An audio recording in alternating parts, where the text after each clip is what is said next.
अखन अहाँ सब सुनि रहल छी माडल सब माँ दुर्गा म्यूजिक की शानदार प्रस्तुति। बिया बौखार धनी अइबोगे रोपनी करा के चली जइबोगे। बरखा भेलो खेत में भरल छो पानी आबै छियो हम सुन के दिल जानी। बरखा भेलो खेत में भरल छो पानी आबै छियो हम सुन के दिल जानी। बिया बौखार धनी अइबोगे रोपनी करा के चली जइबोगे। बिया बौखार खातिर अइबोगे रोपनी करा के चली जइबोगे।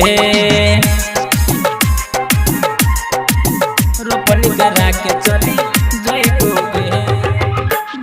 डीजे उमेश रोपनी करा के चली जइबोगे। रोटा भेटर से कराई देबो कादो खर मार के दवाई गे। खेरही वाला खेत में नहीं छोगे पानी देबो दमकल चलाई गे। देबो दमकल चलाई गे। हाँ रोटा भेटर से कराई देबो कादो खर मार के दवाई गे। खेरही वाला खेत में नहीं छोगे पानी देबो दमकल चलाई गे। बिया बौखार के सीखइबोगे रोपनी करा के चली जइबोगे।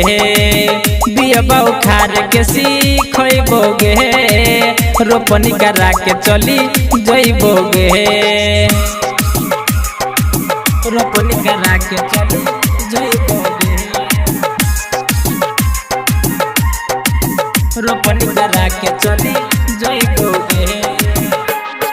जीतू सिकिन रानी नहीं छोगे घरे होई है नहीं तू परेशान गे। विशेषर संगे रानी मिल के सीखी है रोपैला तू धान गे। रोपैला तू धान गे। हाँ जीतू सिकिन रानी नहीं छोगे घरे होई है नहीं तू परेशान गे।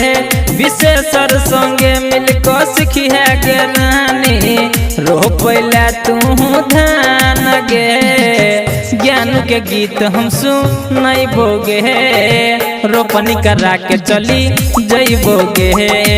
ज्ञान के गीत या सुनइबोगे रोपनी करा के चली जइबोगे। बरखा भेलो खेत में भरल छो पानी आबै छियो हम सुन के दिल जानी। बरखा भेलो खेत में भरल छो पानी आबै छियो हम सुन के दिल जानी।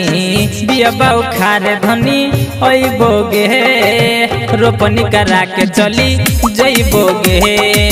बिया बौखार खातिर अइबोगे रोपनी करा के चली जइबोगे।